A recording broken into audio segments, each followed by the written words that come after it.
Class 6 students, आज हम आपके संस्कृत में पढ़ेंगे 10वां पाठ, जिसका नाम है कृषिकः कर्मवीरा।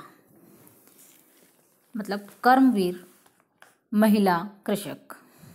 कृषिका मतलब स्त्रीलिंग को संबोधित कर रहा है। मतलब कर्मवीर महिला कृषक के बारे में बताया गया है कि किस प्रकार किसान हर मौसम में कड़ी मेहनत करके फसल उगाता है और वो मानव मात्र की सेवा करता है।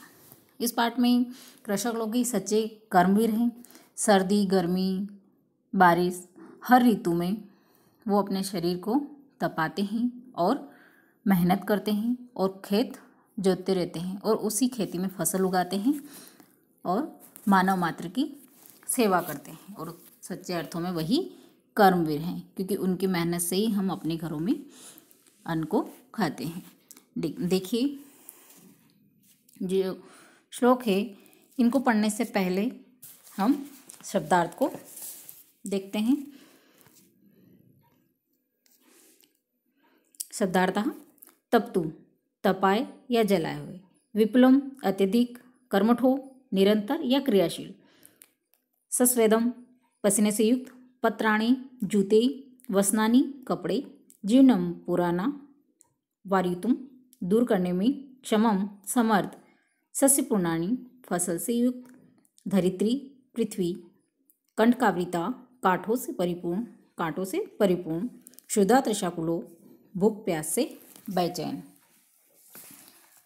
शब्दार्थ याद करेंगे तो हमें ये पंक्तियां समझ में आ जाएगी। अब फर्स्ट वाली देखिए, सूर्यस्त पतु मेघा वा वर्षन्तु विप्लुम जलम, कृषिकाः कृषिको नित्यम, शीतकाले अपि कर्मठो।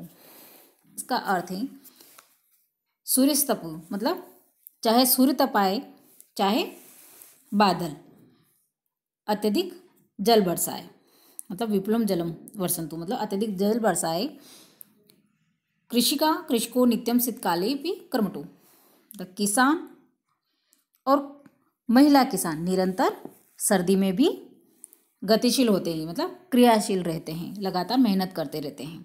सेकंड वाला देखिए, ग्रीष्मे शरीरम स्वेदम, शीते कंपमयम सदा, हलेन च कुदालेन तु क्षेत्राणि कर्षत। अब यहाँ सेकंड वाले में क्या बताया गया है कि ग्रीष्मे शरीरम स्वसदम शीतम कंपमयम सदा, मतलब गर्मी में शरीर पसीने से क्या हो जाता है, लथपथ हो जाता है। तो गर्मी में शरीर पसीने से लथपथ होता है। और शीते कंपम सदा, और सर्दी में सदा कंपन युक्त होता है, मतलब शरीर कंपाता है, ठंड लगती है। तो हलेन च कुदालेन तो तू क्षेत्राणि कर्षत, वे पति पत्नी जो किसान पति पत्नी है वो हल के द्वारा और कुदाल जो खेती में काम करने का है तो कुदाल के द्वारा खेत जोतते हैं, मतलब वो मेहनत करते। ऐसी स्थिति में भी, मतलब वो गर्मी में भी जब पसीने से शरीर लथपथ होता है और ठंड में जब कंपन होता है शरीर, उस स्थिति में भी वो हल चलाते हैं और खेत को जोतते हैं। अब थर्ड वाला देखिए, पादयोर्न पत्राणि शरीरे वसनानि नो, निर्धनम जीवनम कष्टम, सुखम दूरे ही तिष्ठति। क्या बताया गया है कि पादयोर्नम पत्राणि, है ना, पैरों में न जूते हैं, शरीरम वसनानि नो, और शरीर पर वस्त्र भी नहीं है, मतलब उनके ना तो पैरों में जूते हैं और नहीं शरीर पर वस्त्र है। निर्धनम जीवनम कष्टम सुखम दूरम ही तिष्ठति, उनका जीवन कैसा है, गरीबी का जीवन है, बड़ा ही कष्टमय जीवन है और सुख से तो वो काफ़ी दूर रहते हैं, मतलब उनको सुख का भोग नहीं होता है। अब फोर्थ वाला देखिए, जर्णम जीर्णम न वर्षासु वृष्टि वारितु क्षमम, तथापि कर्मवीरत्वम कृषिकाणाम न नश्यन्ति। क्या कह रहा है कि ग्रणम जीर्णम न वर्षासु, घर जो है वो पुराना है, वृष्टि वारितु क्षमम जो वर्षा काल में वर्षा को दूर करने में भी समर्थ नहीं है। जब पानी आता है तो उनके घर में पानी गिरता है, वो वर्षा को भी नहीं रोक सकता या पानी को भी नहीं रोक सकता। तथापि कर्मवीरम कृषिकाणाम न नश्यन्ति, तथापि मतलब उन महिला किसानों की परिश्रम की जो भावना है वो भी कभी नष्ट नहीं होती, मतलब उनको किसी प्रकार का सुख नहीं मिलता है, फिर भी वो मेहनत करने से नहीं बचते, वो लगातार मेहनत करते रहते हैं।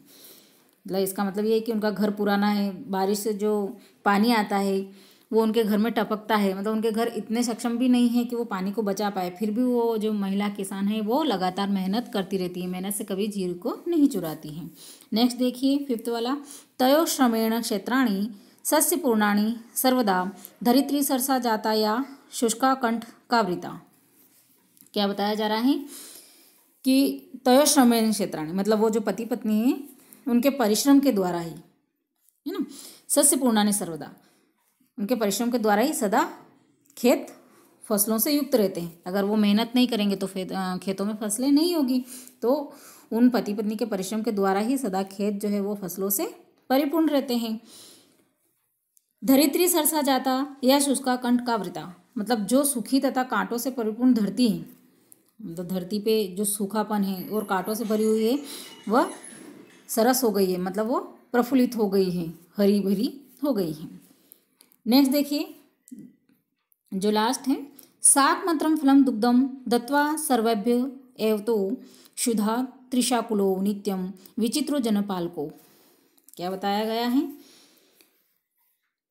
कि दुग्धम मतलब दूध, है ना, तो यहाँ क्या है कि वे दोनों किसके बारे में, किसान पति और पत्नी के बारे में बताया गया कि वे दोनों मनुष्यों के लिए क्या क्या उत्पन्न करते हैं।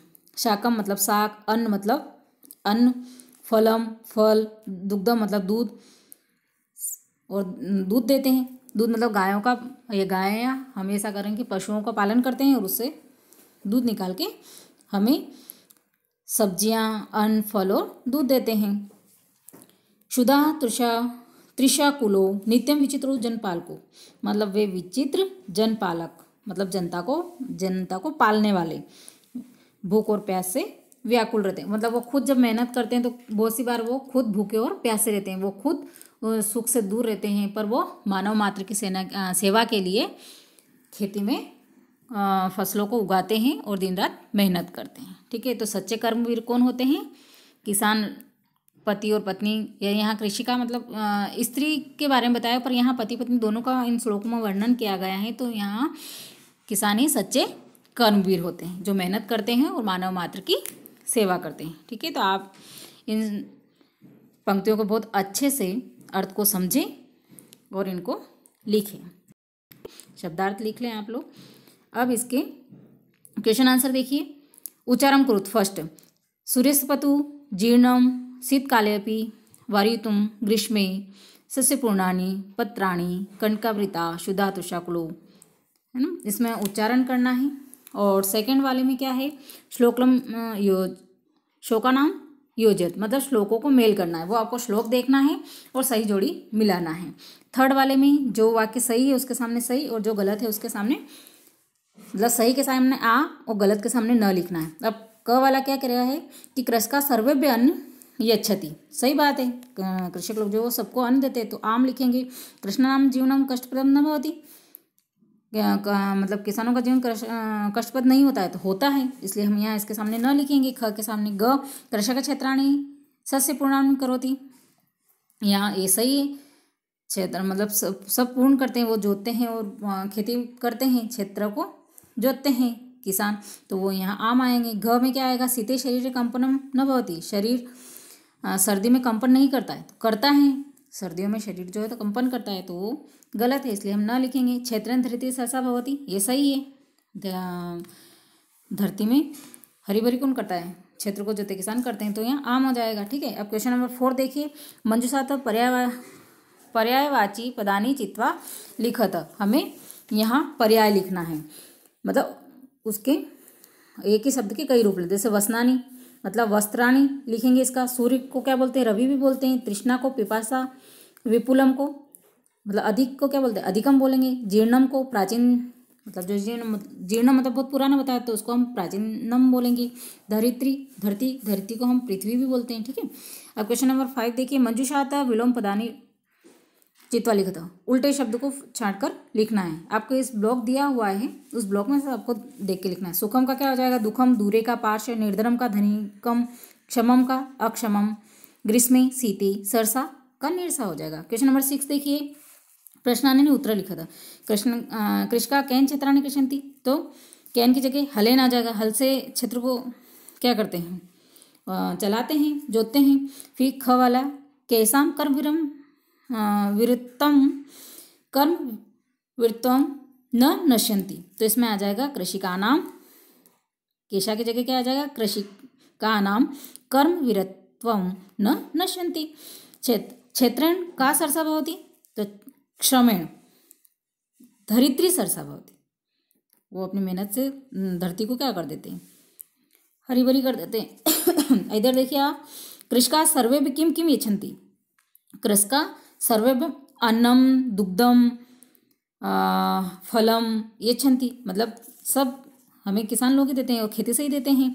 कृषकात् दूरे किम तिष्ठन्ति, तो कृषकात् दूरे सुखम तिष्ठति, किसानों से दूर क्या होता है, सुख, वो सुख का भोग नहीं करते हैं, वो कष्ट सहकर हम सभी को अन्न देते हैं, वो मानव मात्र की सेवा करते हैं। ठीक है, तो ये आपके क्वेश्चन आंसर है। तो आप शब्दार्थ, पंक्तियों के अर्थ अच्छे से समझ लें और विलोम, ये जो श्लोक योजना है क्वेश्चन नंबर 2 है, इनको मैच करें। ओके।